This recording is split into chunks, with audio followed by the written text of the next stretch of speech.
Luiz Inácio Lula da Silva, universally known as Lula, is one of the world's most remarkable, influential, and charismatic figures. Lula grew up in extreme poverty in northeast Brazil and did not learn to read until he was 10. He became a union leader, founded a new political party to oppose Brazil's military dictatorship, and then, after 3 straight election defeats, became his country's president in 2003. Overwhelmingly re-elected in 2006, he led Brazil's extraordinary growth, leaving office with an unprecedented 86% approval rating. But now, his legacy is at risk. His party and he are embroiled in a massive scandal. Brazilian politics are in chaos, and many believe that democracy itself is imperiled. I sat down with the ex-Brazilian leader in Sao Paulo on Friday at his institute to discuss the scandal, the ongoing effort to impeach his protege, Brazilian President Dilma Rousseff, as well as his views on a variety of other critical political debates. Bom dia, senhor presidente. Obrigado pela entrevista. Quero começar com a investigação Lava Jato. Em 2008, o Wall Street, nos Estados Unidos, criou, com fraude e outras ações corruptas, uma crise econômica horrível que gerou sofrimento intenso para muitos países no mundo, incluindo o Brasil, que continua até hoje. E o fato mais incrível, não tem nenhum grande empresário que foi para a prisão ou sofreu consequências legais por esses crimes. E esses eventos criaram essa percepção que os grupos mais poderosos, mais ricos, têm imunidade sob a lei. E só os pobres, pessoas sem poder, são punidos por crimes. Mas aqui no Brasil, com o Lava Jato, a gente está vendo o oposto. Os brasileiros mais ricos, mais poderosos, estão indo para a prisão. Bilionários, magnatas, figuras na quase todos os partidos. Eu sei que o senhor tem muitas críticas desse processo. Eu também fiz reportagem sobre o comportamento do juiz Sérgio Moro, tornou política. Mas concorda que tem um aspecto positivo com esse processo que está mandando o sinal forte que todos, independente de poder, posição, riqueza, são sujeitos à lei? Olha, primeiro o PT e o governo, e eu pessoalmente, não temos que ficar zangado com o processo de investigação. Porque o governo tem muita responsabilidade pelo que está acontecendo.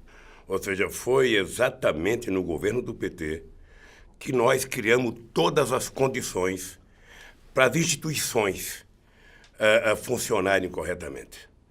Foi no nosso governo que nós consolidamos a autonomia do Ministério Público, escolhendo sempre o procurador que a categoria quer que escolha.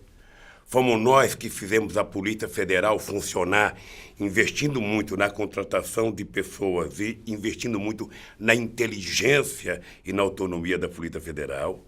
Fomos nós que criamos o Portal da Transparência. Fomos nós que criamos uma lei que permite que qualquer jornalista tenha toda a informação que quiser todo o santo dia do governo. Fomos nós que fortalecemos a Controladoria Geral da República, que investiga cada ministério e que manda os processos para o Tribunal de Contas da União. E fomos nós que estabelecemos, junto com o Tribunal de Contas, um processo de maior agilidade do Tribunal de Contas da União. Então, o governo tem responsabilidade por tudo que está acontecendo, em primeiro lugar. Em segundo lugar, eu acho importante que, pela primeira vez, rico esteja sendo preso. Porque aqui no Brasil, prendia-se um pobre porque roubava pão, mas não prendia-se um rico porque roubava 1 bilhão.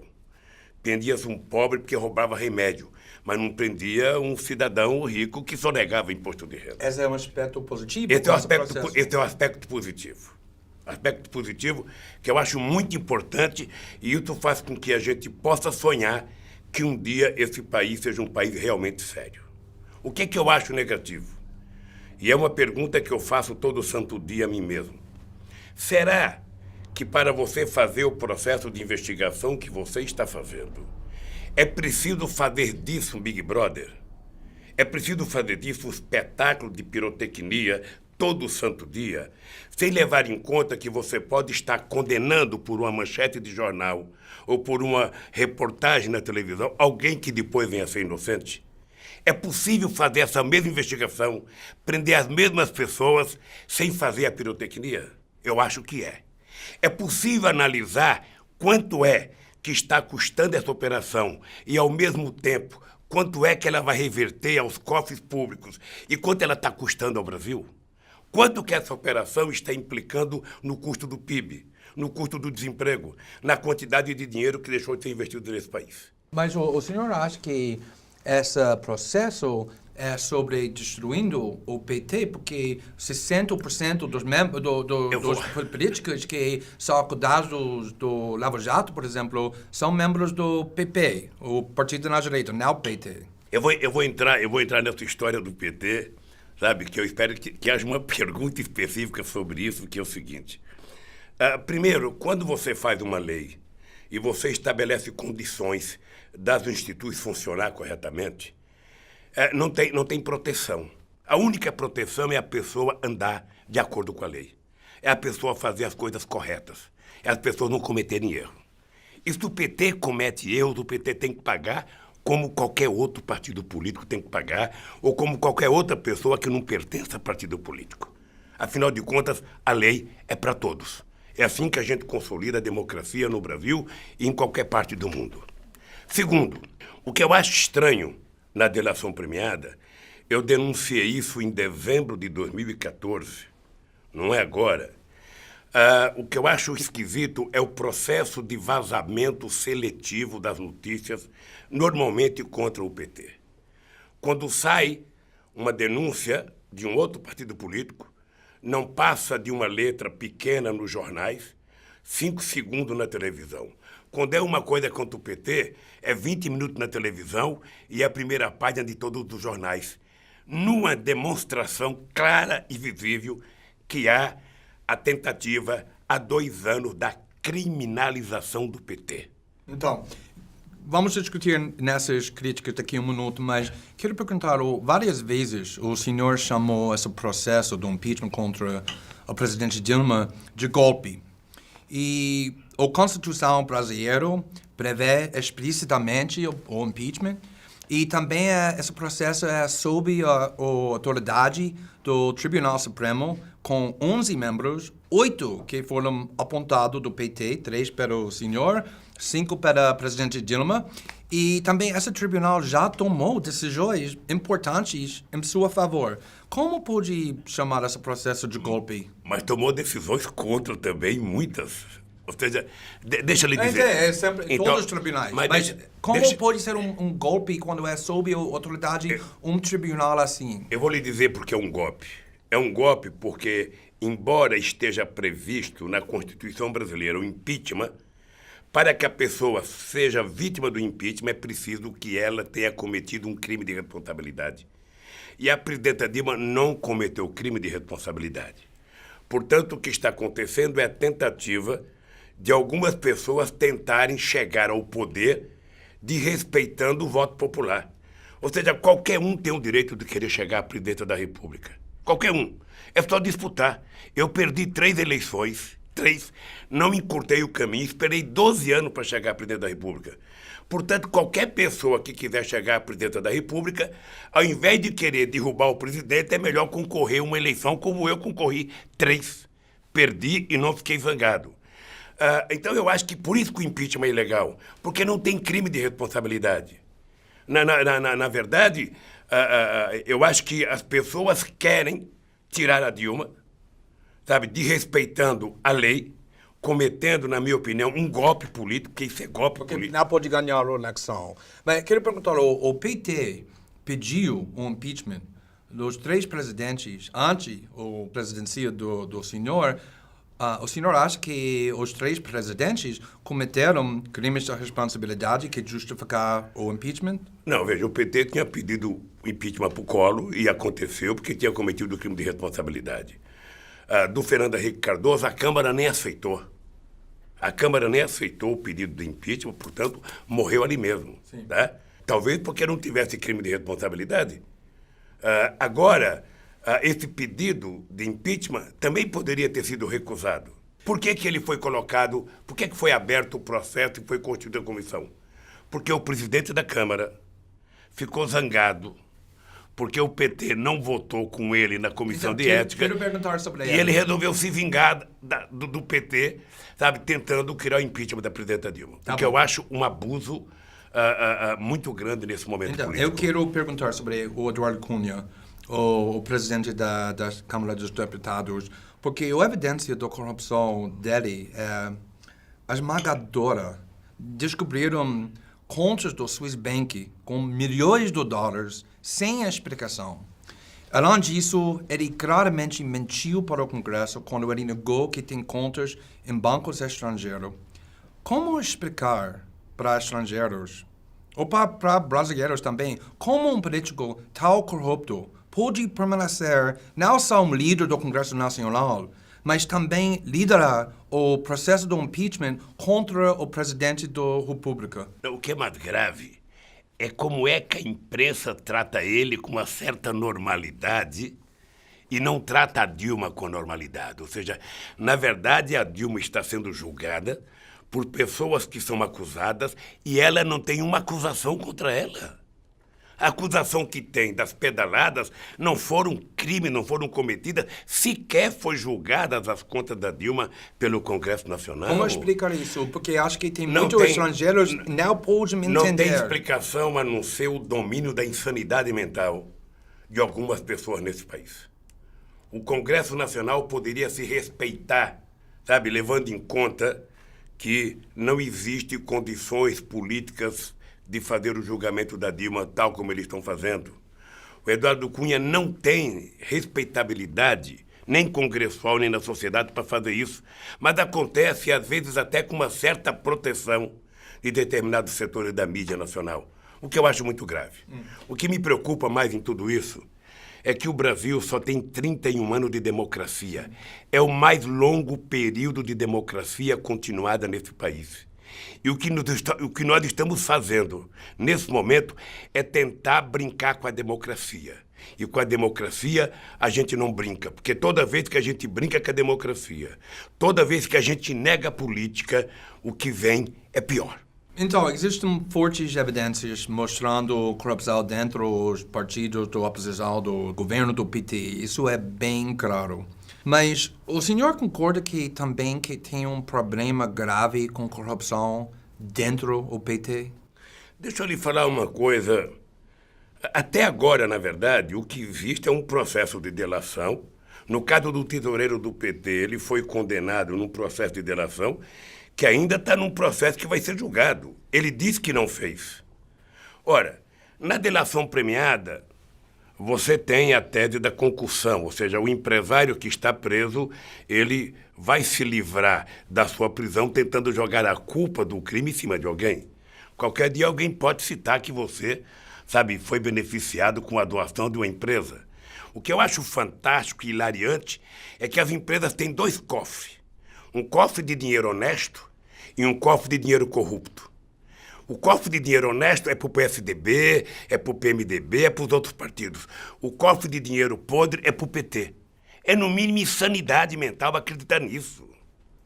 Mas É no mínimo a gente deixar de compreender que nesse momento histórico, e não estou dizendo que o PT não tem culpa não, e se o PT tiver culpa tem que pagar como qualquer outro partido.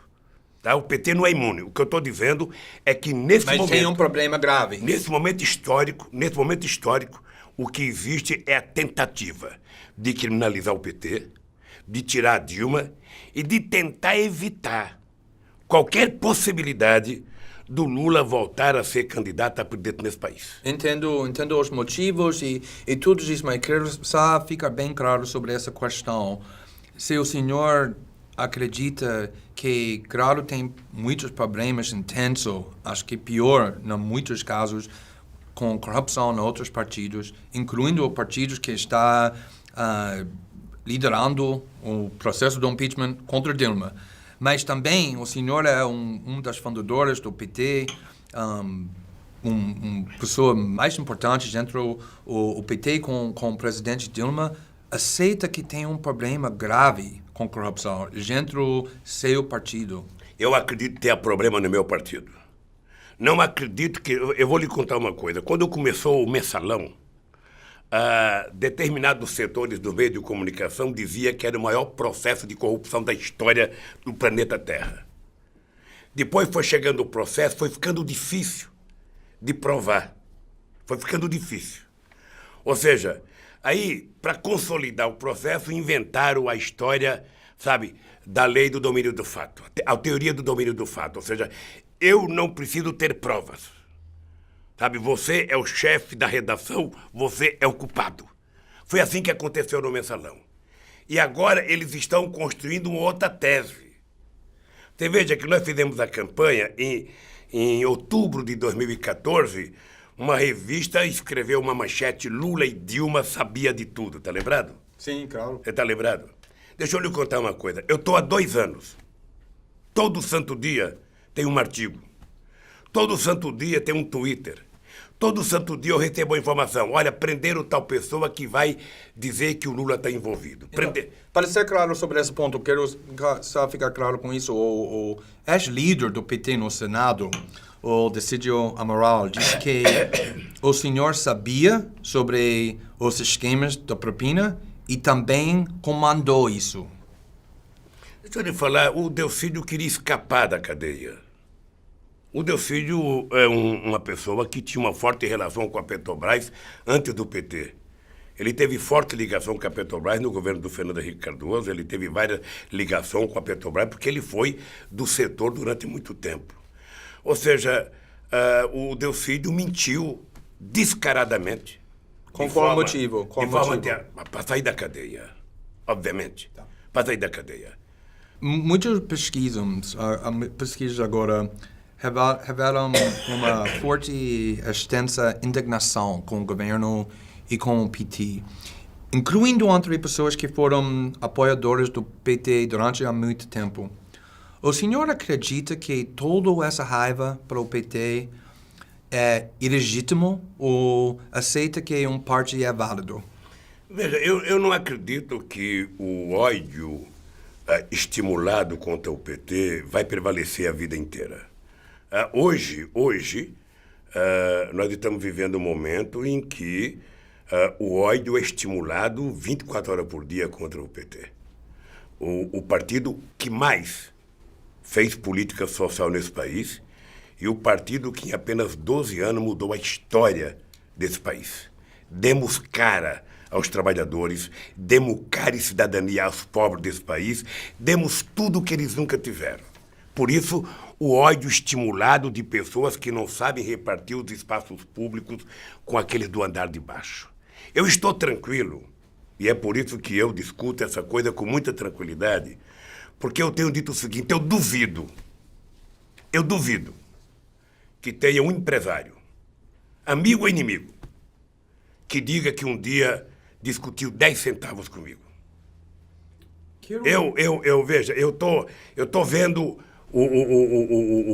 as coisas acontecerem, eu estou vendo as mentiras que são contadas, eu estou vendo as invenções que estão fazendo contra o Lula. Sabe, inventar um apartamento para mim, alguém vai ter que me dar aquele apartamento. Mas aceita que tem muitas pessoas, incluindo apoiadores do PT, que está sofrendo muito por causa da economia. Claro, aceita isso. Sim. E o governo do PT, eu sei que tem muitas causas que não tem nada a ver com o governo, coisas sobre a economia global e outras coisas com a China, mas também tem a culpa para o presidente Dilma parece sofrendo.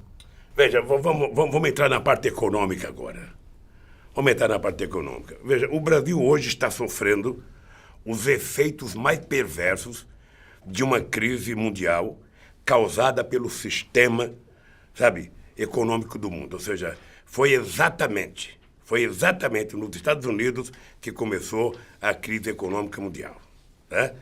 E ela ficou muito mais grave com a quebra do Lehman Brothers, que até agora já se gastaram 13 trilhões de dólares e não conseguiram resolver o problema da crise. Em 2009, na primeira reunião do G20, eu propus na reunião que se a gente quisesse resolver o problema da crise, ao invés da gente conter os gastos, a gente deveria fazer investimento nos países mais pobres para ajudá-los a ter dinheiro barato para que eles pudessem começar a se desenvolver. Nós discutimos que era preciso não ter protecionismo. Era preciso abrir o comércio, sabe, sobretudo para favorecer os países mais pobres, sobretudo da América Latina e África. Todo mundo concordou, isso está no primeiro documento feito em Londres. Entretanto, cada país votou e cada país fez o seu protecionismo. Na verdade, eu fiz crítica em 2009 dizendo que o problema da crise econômica era a falta de liderança política. A política mundial foi terceirizada. São burocratas de segundo escalão, de primeiro escalão, que tomam decisões importantes e os dirigentes se escondem, não aparecem. Mas agora o governo brasileiro é totalmente livre de culpa com esse problema. Eu vou entrar no Brasil agora. Tá. Eu só queria situar a crise. Entendo. Só queria situar a crise. Não é possível, a crise na Europa já está durando, sabe, todo esse tempo. Não é possível que os Estados Unidos não tenham resolvido o problema da crise. Ou seja, tudo isso porque eles contiveram o consumo, sabe, que é o que pode motivar a produção, a industrialização de um país. Pois bem, aqui no Brasil, veja, durante o ano de 2011 e 2014, o Brasil fez uma política de desoneração e isenção fiscal muito grande. O governo abriu mão de quase 500 bilhões de reais para continuar fomentando o crescimento econômico. Foi isso que permitiu que nós chegássemos em dezembro de 2014 com 4,3% de desemprego no Brasil. Parecia a Finlândia, parecia a Noruega, era tão baixo o nível de desemprego. Pois bem, só que o governo não percebeu que esse processo de desoneração e isenção fiscal esvaziou o caixa do governo, diminuiu a capacidade de arrecadação. Ora, obviamente que a Dilma não quis mudar isso durante o processo eleitoral. Depois das eleições, quando a Dilma ganha as eleições, assumindo um compromisso explícito com o povo brasileiro, sabe, a Dilma propõe um ajuste fiscal e ela começa mexendo exatamente em alguns direitos elementares dos trabalhadores. Coisa pequena. E isso jogou, sabe, grande parte do nosso público contra nós. Tá? E não conseguimos reverter até hoje. É por isso que eu tenho discutido com a presidenta Dilma e eu tenho dito para Dilma, a única chance de reverter esse quadro é a gente apontar com uma política econômica que gere expectativa e esperança para a sociedade brasileira. Aquelas pessoas que tinham aprendido a subir um degrau na escada da escala social não pode cair. Essas pessoas têm que permanecer. Por isso é preciso ter uma política econômica voltada para estimular o financiamento, o crédito, o consumo, a microindústria, a média indústria, ou seja, fazer algo que faça a roda gigante girar para frente. É possível para justificar os programas de austeridade que o governo está impondo agora e essa vai piorar se o governo troca para outros partidos? Deixa eu te falar uma coisa para você, não tem austeridade. Não tem nada aqui no Brasil? Brasil? O que você tem é a constatação que não tem arrecadação. Se não tem arrecadação, você não pode gastar. Isso vale para minha casa, vale para a tua, isso vale para o governo, vale para uma empresa.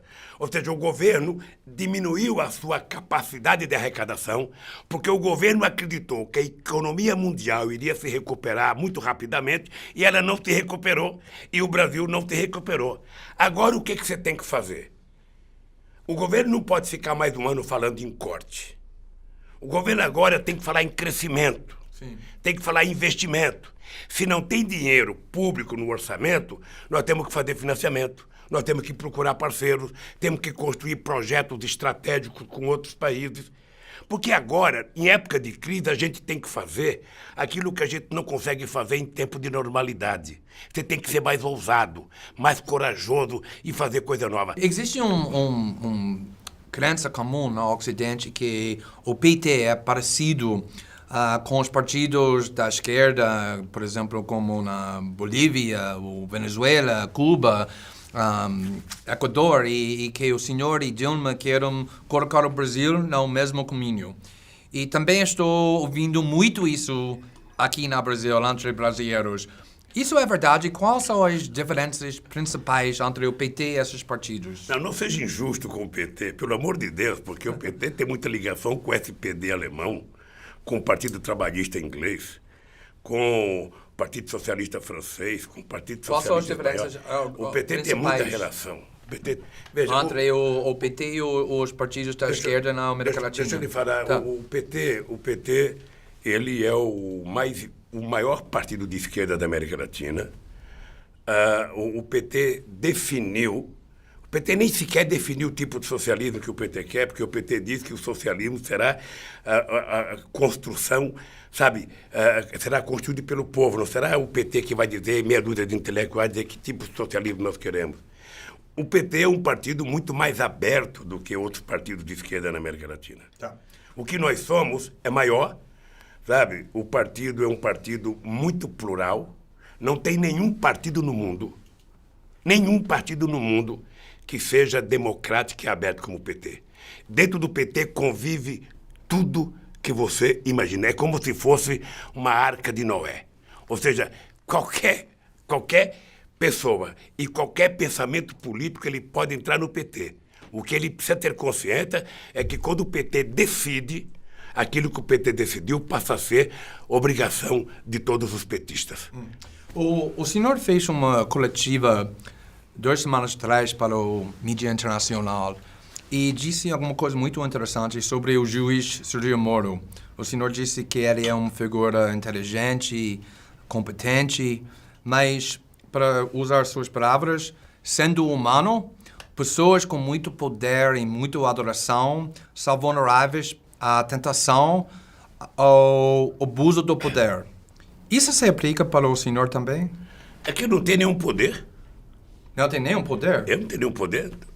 Eu quando tive poder, que eu era presidente da República, a coisa que eu mais me orgulho é que nunca a sociedade participou de deliberações tanto quanto participou no meu governo. Quando teve poder, ou se o senhor tem poder na futura, isso se aplica para o senhor também? Essa principal?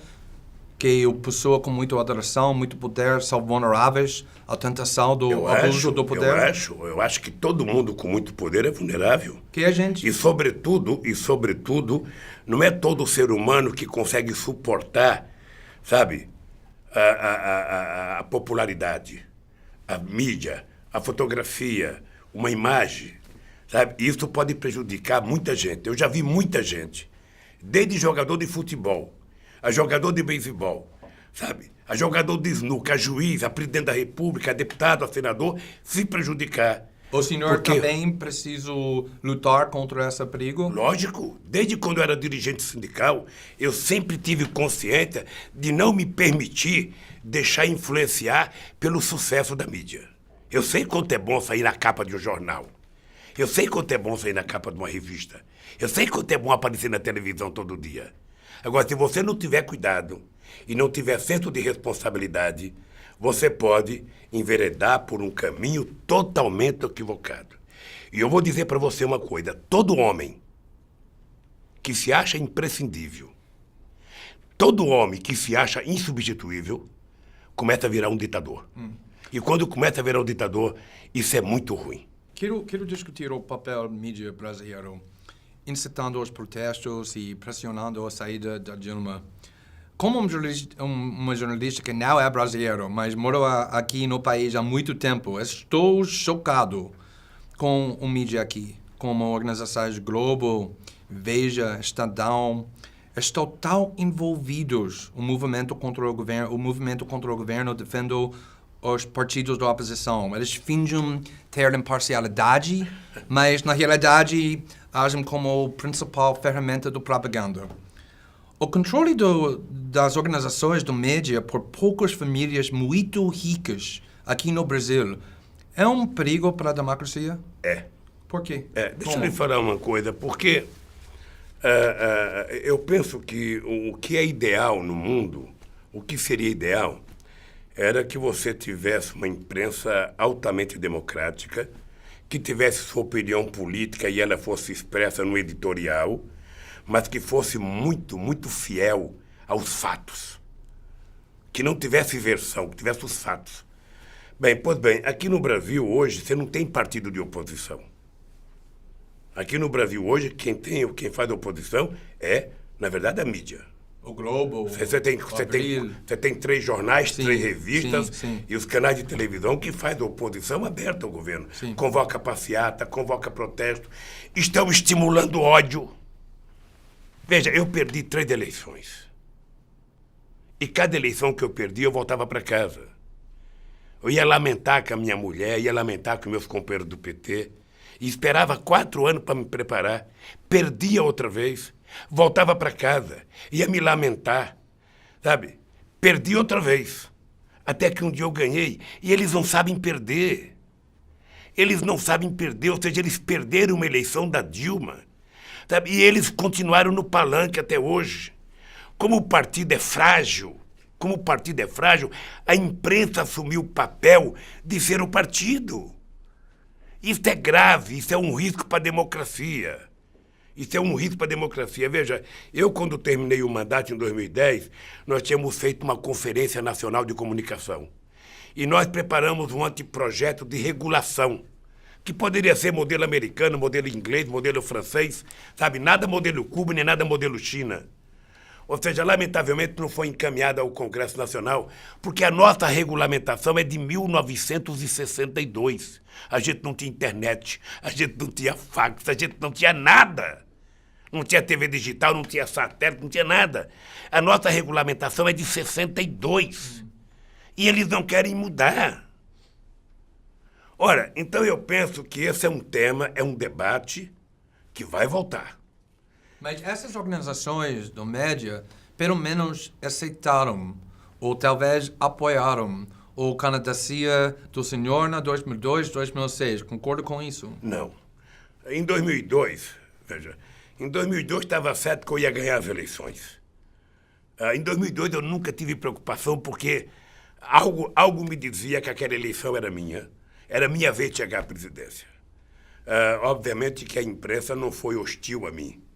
Mas em 2006, eu era presidente da República e eles davam mais destaque a uma candidatura que estava em 4º lugar do que a minha candidatura que estava em primeiro, era presidente da República. Eles trabalharam o tempo inteiro para eu perder as eleições em 2006. Quando o Alckmin foi para o 2º turno, eles festejaram, sabe, que eu ia perder as eleições. O que aconteceu é que o Alckmin teve menos votos no 2º turno do que no 1º turno e eu fui para 62% dos votos. Eles imaginavam que eu não ia ter sucessor para fazer. Imaginavam que, sabe, o Serra seria o presidente em 2010. De repente, nós apresentamos uma mulher que não tinha experiência política, uma mulher de esquerda, que tinha ficado 3 anos e meio na cadeia, que tinha sido torturada e que não tinha nenhuma experiência política. Sim. Tá? Pois bem, essa mulher foi eleita presidente da República. Tá? Diga-se de passagem, fez um bom primeiro mandato. Tá? A queixa que se tinha contra a Dilma é que ela não gostava de conversar, que ela não gostava de fazer política, mas isso é de menos. Tá? O dado concreto é que chega nas eleições, outra vez apostaram que a Dilma ia ser derrotada. A Dilma vai ser derrotada, a Dilma não... Sabe? Ela ganhou. E aí, eles ficaram ensandecidos. Ensandecidos. Até hoje não aceito. Até hoje não aceito. Sim. Até hoje não aceito, gente.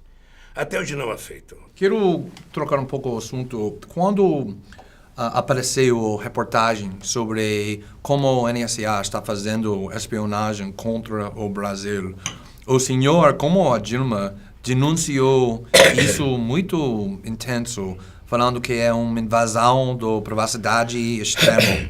E disse a mesma coisa quando suas conversas privadas foram divulgadas do juiz Moro. Mas, recentemente, esse mês, o governo, um novo lei, o antiterrorismo lei, foi aprovado com apoio forte do governo do presidente Dilma, que dá muito poderes de espionagem para o governo do Brasil. Essa é uma contradição que o senhor pensa sobre essa lei? Eu era contra a lei. Eu era contra, veja, porque eu acho que o Brasil não pode trazer para o Brasil o padrão de discussão do terrorismo dos países que vivem essa questão do terrorismo. O Brasil, graças a Deus, não tem esse problema. apesar de muita gente de vez em quando dizer que o Brasil tem que se preocupar com isso, nós fizemos... Acho que o governo está explorando esse medo. Não, é que o governo ficou preocupado com as Olimpíadas, o governo ficou, sabe, eu acho que houve um exagero. Esse país é um país em que as pessoas não têm o hábito de terrorismo. Mas esse poder da espionagem que agora o governo brasileiro tem é muito perigoso. Eu não gosto disso. Deixa eu te contar uma coisa para você. Eu tenho muito medo de você transformar o aparelho de Estado, sobretudo o aparelho policialesco do Estado, muito forte. Eu tenho medo, porque isso se volta contra a democracia, isso se volta contra as instituições democráticas. Tá? Eu acho que tem que ter um equilíbrio e não precisa, efetivamente, você criar um monstro para se defender do monstro. Muitas organizações internacionais de direitos humanos estão reclamando muito que o Brasil está violando os direitos dos prisioneiros brasileiros, porque o sistema tem condições inaceitáveis dentro das prisões. E muitas pessoas estão na prisão há muito tempo sem julgamento. Grande parte desse problema é a guerra às drogas, que o PT está sempre apoiando, mas está colocando muitos brasileiros, em sua maioria pobres, negros, jovens, na prisão. O senhor no passado apoiou essa guerra, mas agora o ex-presidente Fernando Henrique, junto com muitos líderes globais, disse que essa guerra fracassou e é desumana. O senhor concorda com isso ou quer continuar essa guerra? Veja, a guerra fracassou porque o Poder Judiciário é muito lento. Ou seja, tem pessoas que estão na cadeia há 2, 3 anos, sequer foram julgados. Sem julgamento. Sequer foram julgados. E também vale para o Lava Jato. É a mesma coisa. Também vale para o Lava Jato. É um problema do Poder Judiciário. Mas ninguém importa se quando é jovem, negros, pobres, ficando na prisão 2, 3 anos sem Aí há uma preferência, isso nós temos denunciado. Eu tenho feito muitas reuniões com um grupo de jovens da periferia. Há uma preferência, na verdade, em prender negros e pobres ou matar negros e pobres. Ou seja, e isso é um problema que nós estamos tentando, não apenas um partido, mas o Poder Judiciário, a entidade de juízes, como é que a gente vai agilizar, sabe, a liberação e o julgamento dessas pessoas. Mas com essas condições do sistema de prisões brasileiros, é justo para colocar alguém dentro da prisão 1 ano, 2 anos, 3 anos, 6 meses, qualquer tempo, para possuindo drogas com essa pobreza, com essa... Eu sou pela descriminalização, portanto, eu não acho que um cidadão que cometeu um crime qualquer tenha que estar preso. Eu não acho que um cidadão que é pego, um usuário de droga, possa ser preso. Ou seja, essa pessoa muitas vezes precisa muito mais de orientação psicológica do que de cadeia. Ou seja, uma coisa é você prender um traficante, outra coisa é você prender um usuário. Eu sou contra, sabe, nos batemos contra. Agora, você tem um problema para enfrentar no Brasil, que ainda você tem um poder judiciário muito conservador. Então, minha última pergunta. Há muito tempo, o Brasil foi um dos líderes na América Latina, tratando os cidadãos gays com igualdade. E, na verdade, o Brasil foi mais progressiva do que os Estados Unidos e vários países na Europa com esse assunto. Mas agora tem esse movimento evangélico no Brasil que é muito forte e que quer reverter isso. E eu sei que o senhor, no passado, apoiou alguns direitos para os LGBTs, mas quero perguntar, o senhor agora apoia igualdade absoluta para os LGBTs sob a lei? Eu aprovo. Incluindo o direito para casar? Deixa eu lhe contar uma coisa, querido. No Brasil aconteceram coisas muito importantes. Veja, eu fui o único presidente da República que fiz uma conferência nacional com LGBT. Tá? Quando muita gente achava que era muito perigoso eu ir na conferência, eu fiz uma conferência com mais de 2.000 pessoas e foi uma lição extraordinária para o governo. Tá? Segundo, nós conseguimos aprovar, sabe, na Suprema Corte, a união civil. o que foi um avanço extraordinário. Mas não é igual. Sabe? Nós fizemos agora no Plano Nacional de Educação... Mas não é igual do que o direito para casar para casais heterossexuais. É menos. Mas, de qualquer forma, a Suprema Corte tomar uma decisão dessa foi um avanço extraordinário. E apoia o direito para casar para eu apoio casais gays. Eu apoio o direito das pessoas tomarem a decisão que melhor lhe convier. Mas incluindo o direito para casar. Incluindo o direito para casar. Eu, quando falo de união civil, já falo em casamento. Tá? Eu, sinceramente, acho que as pessoas têm que viver como quiserem, desde que cada um de nós respeite o direito dos outros. Eu, aqui no Brasil, quando se tratava a questão do aborto, que se dizia que o aborto era uma coisa criminosa, eu costumava dizer, olha, eu, como cidadão, pai de 5 filhos, sou contra o aborto. Mas eu, como presidente da República, trato o aborto como uma questão de saúde pública. Porque a mulher tem o direito para escolher e não o senhor. Lógico. Sabe? Então, eu penso que o Brasil tem evoluído muito, mas em alguns temas nós ainda estamos muito atrasados. Mas eu queria dizer uma coisa, mas eu queria fazer eu só queria dizer uma coisa para você, ainda sobre a questão Lava Jato, você que é um estrangeiro que está aqui no Brasil... E vamos ter uma aliança internacional. Deixa eu lhe falar uma coisa. O que me preocupa nessa história do Lava Jato é outra tese que está em curso, como a tese da teoria do domínio do fato. É a tese que primeiro você detecta um bandido, você carimba alguém de bandido, aí você vai procurar crime para jogar nas costas dele. Eu estou dizendo isso porque todo santo dia aparece alguém dizendo, eles querem pegar o Lula, é o Lula que eles querem pegar. E eu, todo santo dia, eu digo... Porque eles acreditam que o senhor vai fazer a eleição de novo para a presidência. Eu duvido... É verdade que vai fazer? Fazer o quê? A eleição de novo para a presidência. Eu não sei, veja, se o motivo é esse, é uma bobagem. É uma bobagem. Deixa eu lhe falar uma coisa. Eu duvido que nesse país tenha algum empresário que diga que um dia discutiu 5 centavos comigo. Antes, eles deram muito dinheiro para apoiar a campanha do senhor. Tem muito apoio dos negócios, das empresas porque grandes. Aqui no Brasil só dá dinheiro quem é rico, quem é pobre não tem dinheiro para dar. Vamos ser francos. Em nenhum país do mundo, um candidato vende a sua casa para ser candidato. Precisa apoio dos ricos. É lógico. Nos Estados Unidos é até charmoso. Nos Estados Unidos até ganha prêmio que arrecada mais. O Obama, o Clinton, tive muito apoio do Wall Street, das grandes empresas. Então deixa eu lhe falar uma coisa para você. Essa era a regra do jogo. Você pede dinheiro, o empresário dá o dinheiro, você presta conta, a justiça aprova a conta, acabou o problema. Para os ricos. Agora se criou essa ideia e o PT defendia a ideia de que vamos acabar com o dinheiro privado na campanha e vamos fazer financiamento público, que é a forma mais digna de fazer campanha. Está prometendo que o PT não vai aceitar dinheiro para empresas grandes para fazer campanha? O PT decidiu não aceitar contribuição empresarial para a campanha eleitoral.